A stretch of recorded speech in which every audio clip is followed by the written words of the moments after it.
So I thought I just deleted it by pressing the back button for some reason. I don't know why I did that. I just had an email come through as well.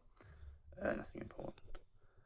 Um, yeah, as you can see, they're really rough and ready, these videos. No polish. I might not even edit it because that's going to take more time and it takes away the authenticity of what these videos are. You know, I got banging music from a next door neighbour. Um, I'm sitting here having not eaten, and it's now 5:20 in the evening. I'm going up my mum's later to see Sarah and Kaz, which is my aunties. They're together, and my nan as well. And they're bringing their dog down, Frank. So I'm looking forward to that. And then I also get to see my Uncle Chrissy, and my mum, obviously, or my mam, as we call it in Wales, or as I say, mam, and nan. And I also get to see my stepdad, Paul. Um, so yeah, I'm looking forward to that. So anyway, rough and ready, like I said, and we were talking about Ellie, I think, weren't we? And like I said, this is a long video, so again, take what resonates. I hate that. Let's not do that. Not take what resonates. Find the part that you find meaning in. Yeah. So if you're here for triathlon tips, you've got your motivations, you've got your reasons, and that's it really. And I've kind of given a bit of advice on that. This is no more the spiritual angle of it all, you know, which I think is of interest. Anyway, I'd like you to hear it. If you want to come along with the journey, I would like you to hear it because it's going to be a part of training as well. Because I was thinking about research. I'm a researcher, see, like at a university in Cardiff in Wales, and one of the things I was thinking about was we don't think enough about what spirit and what God and alignment does to our athletic ability. Now you can't measure that, but wouldn't it be interesting to consider the fact that when God is guiding you, or when Source is guiding you, you can take more pain. You're more resilient. You're more clear on your goals. You envision things and they manifest. So I think there's something in there. But anyway, so um, I think it would be really cool for you to go along with the journey. So back to Ellie. When all that was going on, we come back after Christmas, and she broached, without saying it, sort of thing, uh, just before she came back. Would you consider a situationship? And I thought, gosh, my ethics don't allow that. My morals don't allow that because I'm a moral, ethical, blah blah blah blah blah blah blah, blah whatever. And I sort of was Ami and Ari. I don't think that's what she wanted to hear. Anyway, fast forward, um, we sort of meet back up. We have a few chats. We get close. We drift away. We get close. We drift away. But we're both going through a spiritual awakening. She is being drawn to church, and I'm being drawn to online church. Um, she's being drawn to that community of church and to God. And what was strange about it is I think we both felt that we weren't together on this journey. So maybe we weren't meant to. Only Ellie can speak to this, so maybe we'll get her on if she'd ever fancy it, and we can have a chat about it because I think it'd be really interesting from her perspective how where she is at in her journey.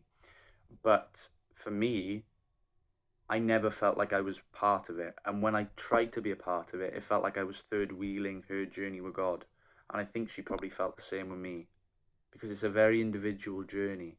But I think we are, or we were meant to be there to guide each other into that. Anyway, it didn't work out. Put it that way, right? I went away from God. I went away from all those things. I went away from that happiness and that feeling, and this miserable came back. I changed, and I didn't self sabotage. We just weren't. It wasn't right in the end, and it was a week before her birthday, or a few days before, that she blocked me for, I want to say, 2 years, maybe even three, actually. or 3 years. 2 years. 2 years, and I'll tell you why. So 2 years, she blocked me, and we'll get into that. But essentially, what happened then is I did what you never meant to do, which is I went back. I went backwards, and I went back to a childhood crush called Chloe. And with the Ellie stuff as well, because you're probably thinking, oh, this is just friendship. This is nothing. There was, she said to me once, and it probably was true, Valentine's Day, I think it was. I said, you can be my Valentine. And I wasn't really joking. I was serious. You know, I've explained how I felt about it, but I think she thought I was joking. And, oh, yeah, sure. And there was one time I was in the bath. This is an eye opener for her now, and she hadn't been drinking, and no one was intoxicated, and we just sort of picked up this energy, and we said, I think we should, in a roundabout way, we should be intimate with each other, just for science. You know, we're talking very, very academically. Apparently, that's very sexy and flirty, you know, and I'm good at doing that. So we were talking about that, and I said, you serious? And she said, yes, I'm serious. And I said, okay, yeah, sure. And I was ready to go down. I got out of the bath and got prepared, and it sort of burnt out. It sort of nothing manifested, and I even said to her, I'm getting in the car now, what's going on? And she said, you're going to regret saying this tomorrow morning. And I was like, I don't see why. You're going to regret saying it. And then she said, why will I regret saying it? So it was this sort of very strange energy, very strange. But we were very, very attracted to each other. I think that's obvious, just in the way I talk about it, you know. And I do love her, you know, because of how important she was in my life. So, like I said, Chloe came in, and we went out on a date, and it was okay. Probably overstayed my welcome.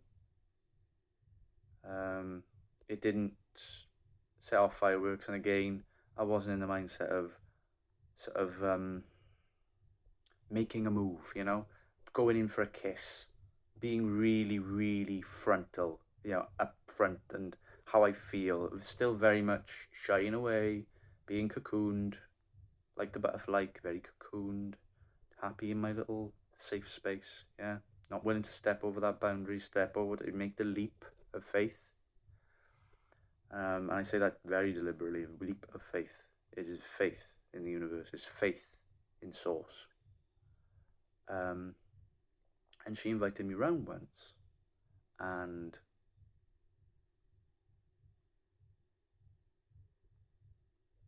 long story short, you're thinking I'm going to say, and one thing led to another, and it didn't. It was a free house, and nothing happened. And she even said, you're gonna, you know, you staying the night? And I said, do you want me to? And she said, yes. That's it. That's confirmation, isn't it? So most people would go, okay, let's go to bed together then, you know? That would be it. And I said something really, I think, quite sexy now on reflection. I said, would you make me breakfast in the morning? And she said, yeah, I'll make you whatever you want. Now that was hot.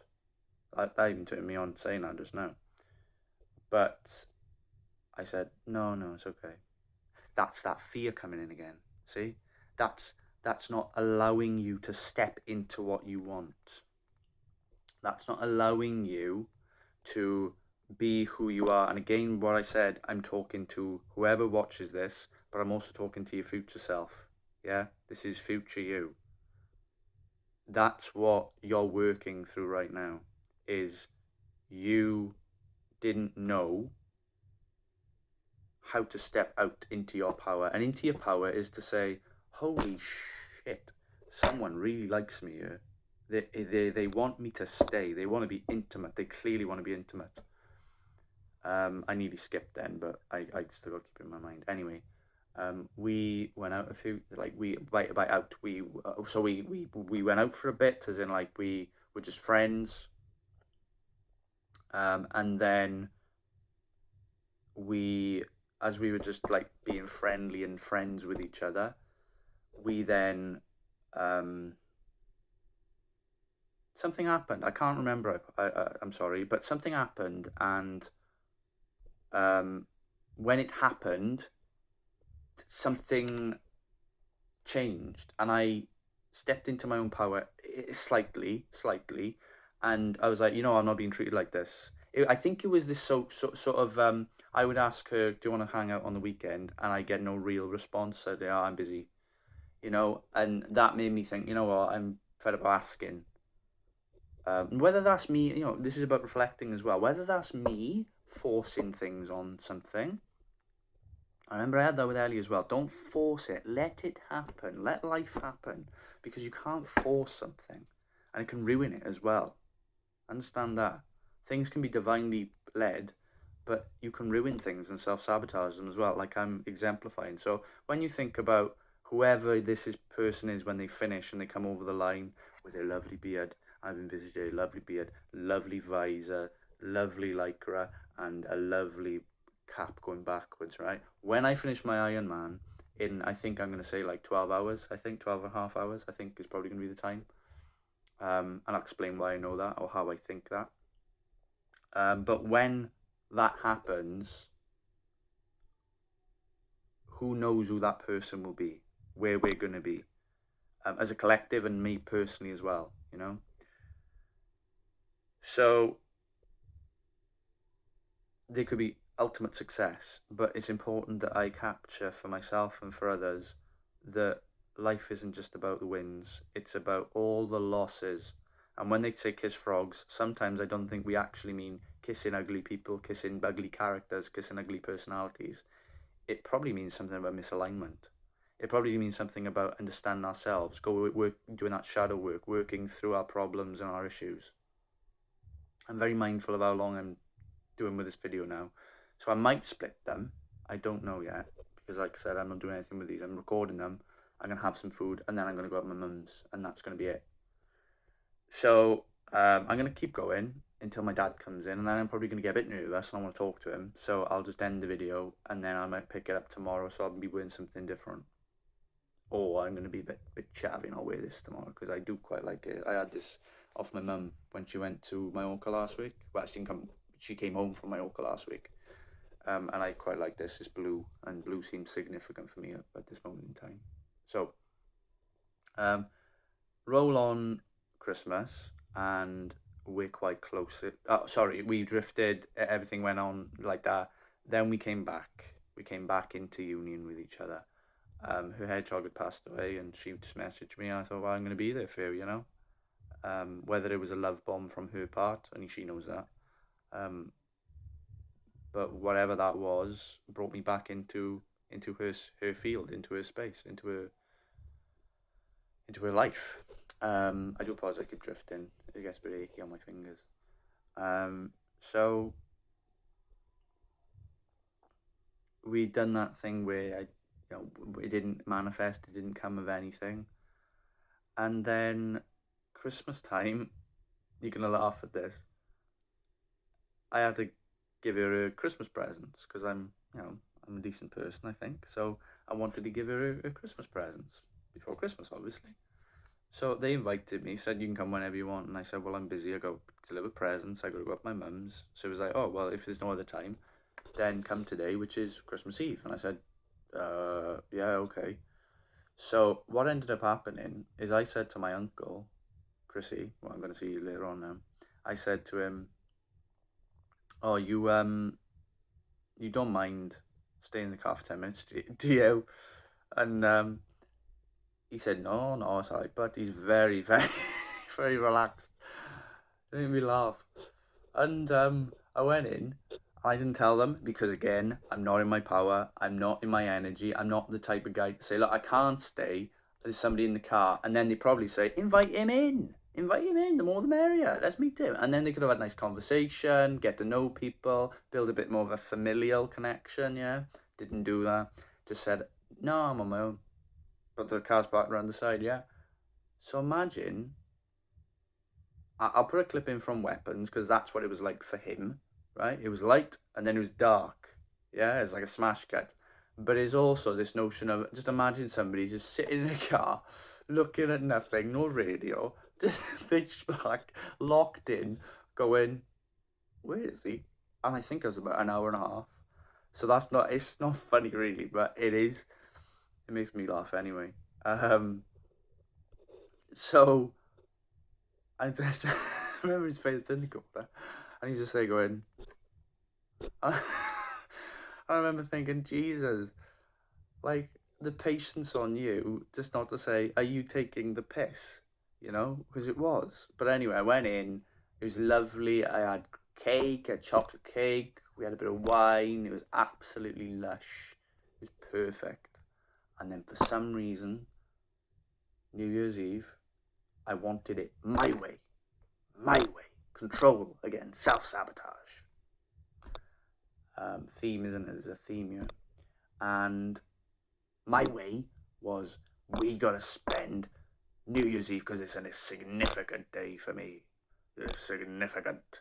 I think that it's bringing in the new year, new me. I want to be able to go, oh, love, I love you. Oh, no, no, no, no, no, no, no, no, no. Right, well, she sent me a text at like 8 o'clock at night and said, I'm going to bed. I thought, fuck's sake, you ruin my plans. You never do anything that I want you to do. Very, very, very weird energy, as you can feel, yeah? Not me anymore. Much lighter.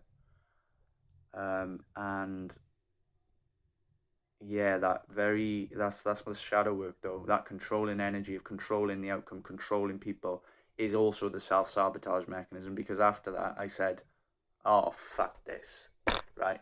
Fuck this. I forgot about all the growth, all the love, all the abundance that we created together, all the purity, ringing her up, having really good times together. One of the last times we went out, she just blew nose out of her. Sorry, Chloe, I haven't said your second name, but she just blew milk out of her nose because I made her laugh so much. Now that was also really affirming to me, because I was like, wow, I didn't know I had that in me, you know. No pun intended. But when I self-sabotaged it, I brought in the biggest, hardest, most complex, most toxic, most addictive, most unconditional relationship.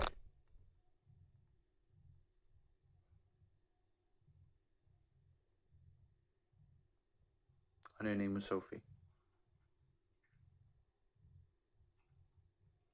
And it's hard to talk about Sophie. I'm feeling quite free to talk about it right now. But normally I can't talk about Sophie. I get really emotional, I get really sad. I saw a picture of her and I saw this teddy bear. Think about when you look at a picture of someone. I want you to do this now. You look at a picture of someone and you think, what do I feel there? What do I really feel from that energy? Because you will. When you think about it like that, you'll feel it in the picture. So you look at some photos of maybe I'll talk a little bit more then. I'll give you a bit of background. My parents, they're not together. They split, obviously, because I got a stepdad. I said earlier, didn't I?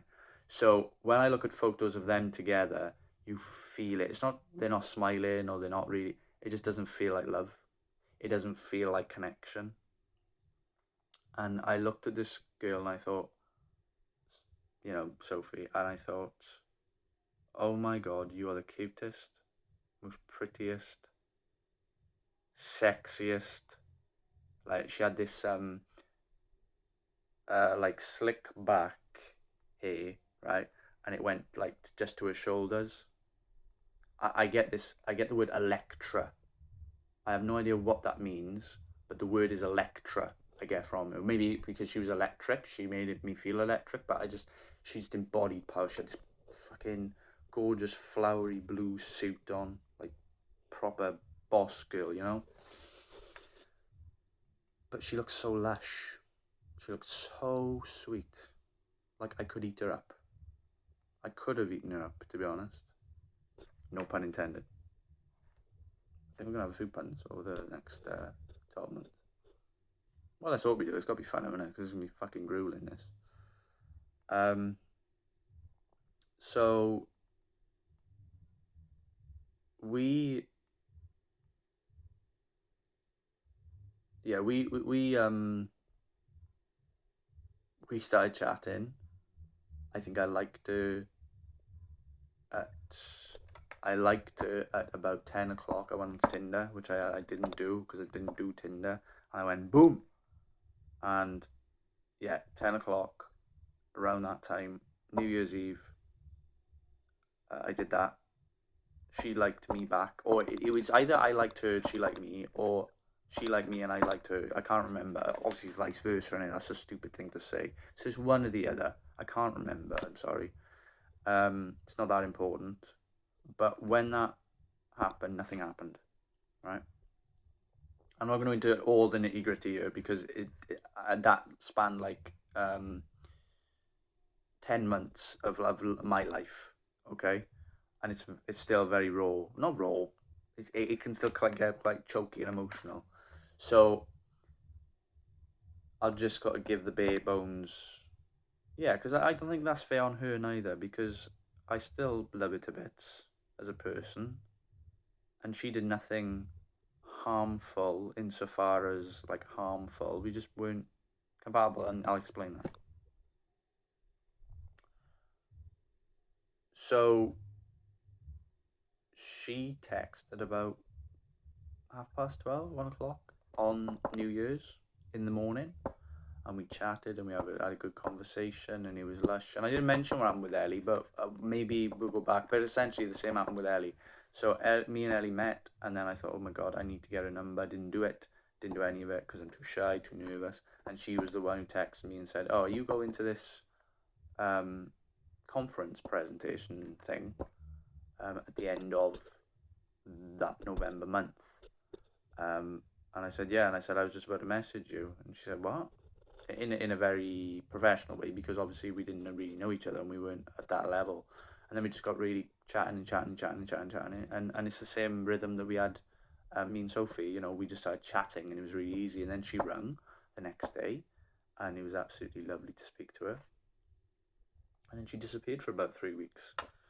And she came back, and then we spent 3 months together building this connection, but she was still hung up on her ex.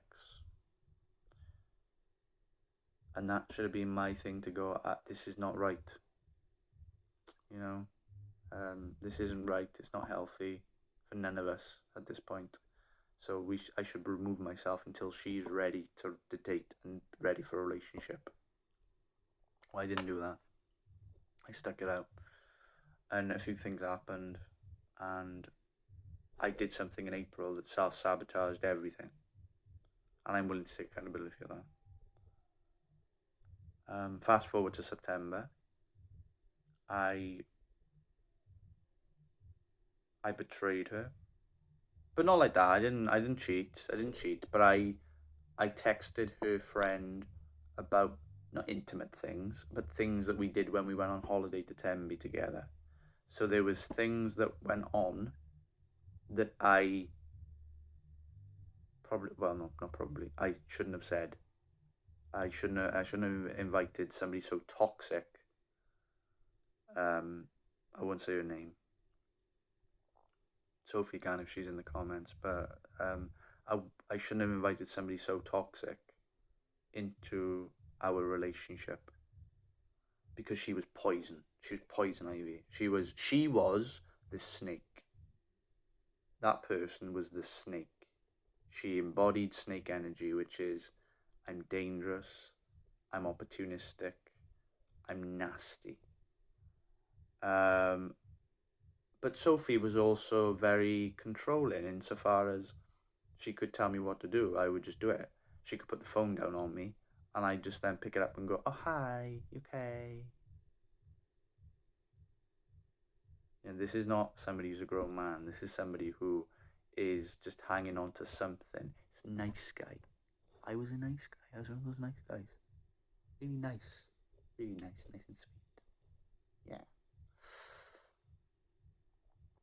So I'm still nice. Let me just make that clear. I'm still a nice person, I hope. I think I'm nicer, to be honest, because it's authentic. But that was this other nice guy, you know. At first, it was probably very sexually nice, if you know what I mean. Like, it was about getting in bed with her. And then I matured during it. And that was after this had happened in April down in Tenby. I'd matured and I'd fallen, I'll be honest with you, I'd fallen in love with her. Um, I'd fallen hard for her. And I think she'd fallen hard for me. But because of all this shit that went on and all the shit I created, and equally the dynamic didn't work because I didn't step into my power. I wasn't me. I was still this shade of me, this part of me, this missing piece that I feel I got now. And yeah, come September, no, it was September. All this comes out, and essentially, this person said to Sophie, "Oh, you know that guy who you say is absolutely nice and lush, and you know is the best thing ever." And that's not me bigging myself up. I don't think I'm any of those things really. I love myself, but I wouldn't say those things about myself in regard to what other people think. Um, no, that's a narky thing to say. But she said, "Yeah, look at these texts," and she just sent all of my texts. Now I was not in a good place mentally. I was seriously broken. I was seriously broken. Last year that would have been. Look at the difference a year makes. Remember that. Look at the difference a year makes, and we're going to make sure of that because all of us in this journey, whether you're watching it 5 years later, I'm going to take you on this journey. And if you stay with me, I will show you how to do it. I'll show you how to do an Ironman. I will show you what that's like when you're trying to balance the chaos of life. And I will be authentic in showing you what happens when you're also going through this massive spiritual awakening as well. I'll show you what it looks like. I can't show you what I looked like before. Maybe I could find a video or something, but I would just be the cocoon in the corner, you know? I wouldn't get up and dance. I wouldn't talk to people. I was, people call me aloof. I never liked that word aloof.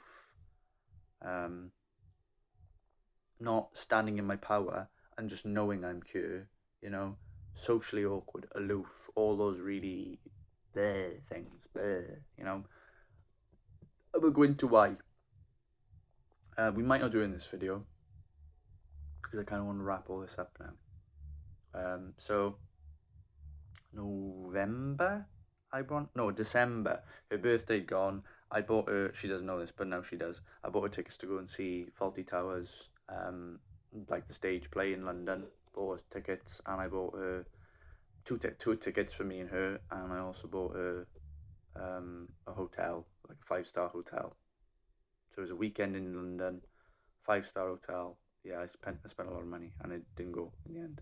I did the same for Chloe. So I bought her a big weekend. Chloe didn't know this neither. I bought her a big weekend. I think the Christmas ball, Capital Christmas ball. She always said she wanted to go to it. I bought tickets. In London Wembley, cost me a bomb. And she said, "Oh, I want to go in the standing section." I said, "Chloe, they're like 700 quid each. I can't afford that. You're not buying them. Don't buy them." I said, "Oh, all right. I'll do it. I'll do it next year." Which she never did. But I don't know. I've never seen her do anything like that. So we didn't go. I didn't go. I lost all my money. And I did the same with Sophie. I've done that many times where I had to sabotage my own wealth because of things that I've done and said and sabotaged myself. So with Sophie, she said, "I don't trust you." And I don't mean to hurt her if she's watching this. I love you to bits, Sophie, you know that. I hope that we can talk and hopefully you can come on and we can have a chat about all this if you're willing. But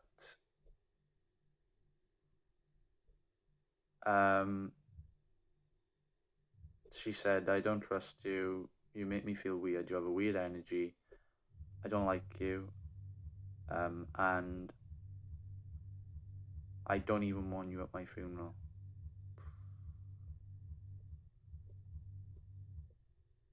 At that point, I said, "Okay, that's how you feel. And part of me is like, I should have fought for it. Because she said, what is this? What are we doing? I didn't have the courage. I couldn't step into my power. So when I say step into your power, I don't mean like go Super Saiyan mode, right, and turn orange. I mean stepping in your power is living your potential. There was a potential there for her to say, "What are we?" And you go, you could say many things, couldn't you? You could say, "What do you think we are?" That puts her on her again. But you might say, "Well, you want to label it as friends. I feel more. I've always felt more, and I've known you long enough now to say I love you." Yeah, all these things. It could have happened. In the end, it didn't, and I sort of shied away from it. And then I think that was the final straw for her. She was like, "You can't articulate yourself. You can't be what I need you to be, and therefore, I can't have you in my life. You're not healthy." And I wasn't. I wasn't healthy. I wasn't me. Um, and I decided I'm going to delete all my apps. I'm going to delete everything, and I'm just going to focus on myself. And I don't mean in a really self-pampery, weird way. I don't mean self-love. I do, but I don't. I just mean getting on with life. Getting on with life. And I felt stagnant and stuck and trudging, like in mud, like quicksand. Can't move my hands or my feet. Everything is slow and laborious, and there's no ending in sight. That's how I felt. Um, and that, what I've read about it, that isn't me going through a period of stagnation in my spirituality. That's me at the deeper cellular level, at the spiritual level, integrating it into my being so that when the time comes, I can elevate myself into that new position, which I think I'm going into or am in today, right now, as I speak to you. So,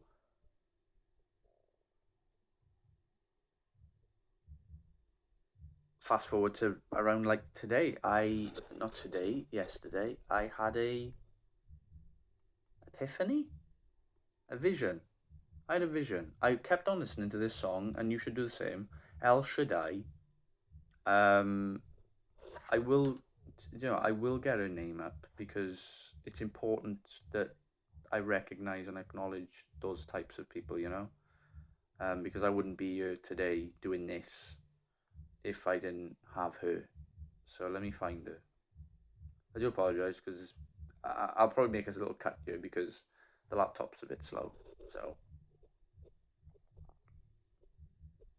oh, Natalie Grace. I just popped up. It's gone. There she is. Natalie Grace, El Shaddai, God Most High, powerful worship song. It is powerful. Um, it does something to you, and it was on repeat in my headphones all day yesterday, and then all of a sudden I had this vision.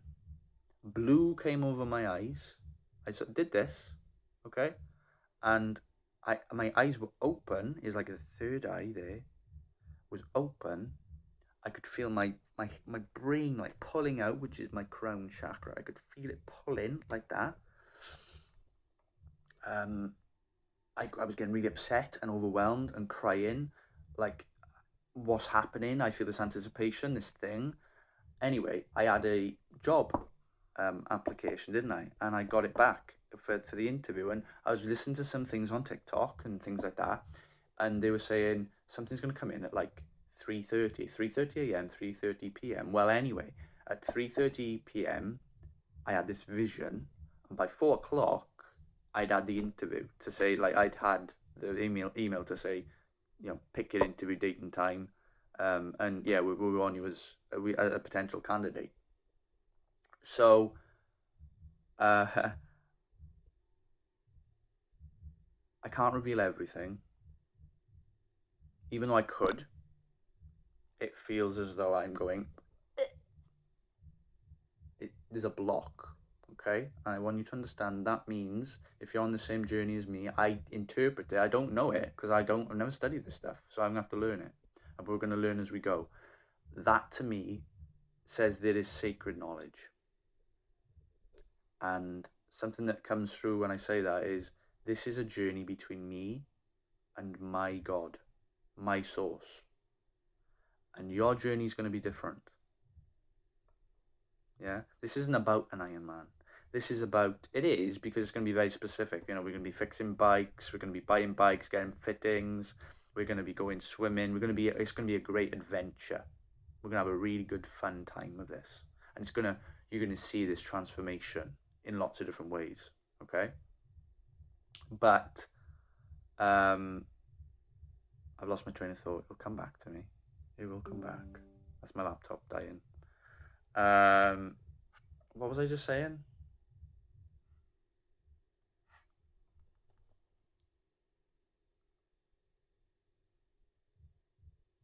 Oh dear. I'll cut this. This is just me talking out loud. And if I don't, that just means I like the authenticity of it. But I just lost my train of thought. I wish I could get all back quickly, but I can't. And my dad's going to come in soon now. Yeah, we're all on our own journey. But whatever your journey is, your adventure, if it's climbing Everest, if it's doing your PhD, if it's going through the journey of a pregnancy, because I saw pregnancy pop up, so that might resonate for some people. It could be the journey of finding yourself, whatever it is, whatever the adventure you're about to embark on, and we're going to do together. You will find, if it's through a spiritual lens, that there are things you can't say. I know something about the future that makes me want to bawl out and cry. And when I was in front of the person that I could have told it to, I couldn't. There's an innate sense of knowing you can't. No one says you can't, and no one is trapping your tongue or anything like that. No one's saying there's the consequence if you do this. There's none of that. You're just not meant to do it. You know, there are some things that people can't know. There are some things that you can't tell someone. And I can't tell you everything. What I can tell you is that I saw this blue, like I was underwater. Everything went really silent. And then I could see these things. I could see life happening in front of me. And it was me ringing the bell for Ironman Wales, hugging my dad, and he was embracing with a woman. I think her name is Sharon, but he's also talking to a woman at the moment called Paula. I thought it was Paula, but when I was reflecting on it, I think I saw it today as well, which is crazy because I just sort of looked at her and I think that's Sharon, crossing the road. So I think it's Sharon. I think my dad's gonna get together with Sharon. I think it's gonna happen this weekend, to be honest. I feel like I want to manifest that into his life. So I think he's hugging Sharon and congratulations, I can't believe you did it. I look at the board and it's like 12:23. I've been going 12 hours essentially. And I then see my mum and my stepdad Paul and all the families there. And somebody says, like, where is Michael? Where is Michael? Michael is my best friend, like I said, is somebody who's going to be doing this with me, hopefully, fingers crossed. Kieran, who I'm best man for, can't do it because he can't dedicate the time. He's got the wedding to plan, and equally, it's not for everyone. He doesn't feel he needs to go on that journey. I don't think Michael does, to be honest. He's just an amazing man that he's willing to go with me, and I think he knows probably, maybe he knows deep down in his own soul that it's not about him. This is about, obviously it is because he's going to achieve it, but deep down he's not going to do it for himself because he doesn't really want to do it. He's got no desire to want to do it because he hasn't done it before. But it's this sense of he's going to do it for me. We're going to do it as a team together, and we're going to go on this journey together.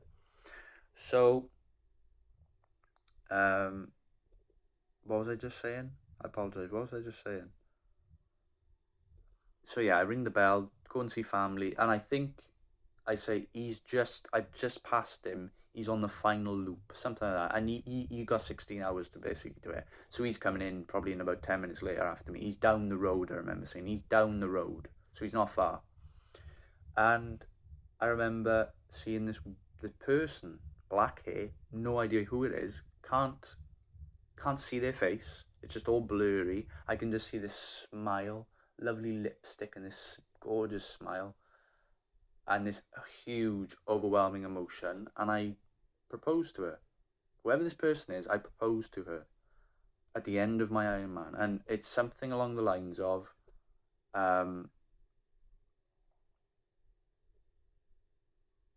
you are the love of my life. There is nothing but you, and I want to spend eternity with you. Something along those lines. And yeah, when I did that, she obviously said yes, and I run up, and Christian Farrell, you are an Ironman. And then I get my medal, and I run straight back down. I just embrace her. And then I see, I won't go into any more because I think that's the most important bit, and that's what's relevant for what we're talking about and what we're going to end the video on now. I had 14, 41, 14 there, so 4, 1, 1, 4. So that's a synchronicity, as we call it. I also just saw 1, 2, 3, so that's another confirmation of a synchronicity, right? So you're not always looking for it, but you might glance it and see it, and you might find out in your own lives, in your own journeys. But the other thing, when you start off, so like I said, I've just been going for like 3 years. I've been on this journey, and I had complete stagnation where I didn't believe in spirit. You know, I blocked it out, I pushed it away. I wasn't in the right headspace to let it in. But what I will say, and this is important, is when you first have it, you will go nuts. So just be prepared, because you will be looking for numbers, and you will start seeing 11, 11, 11, 22.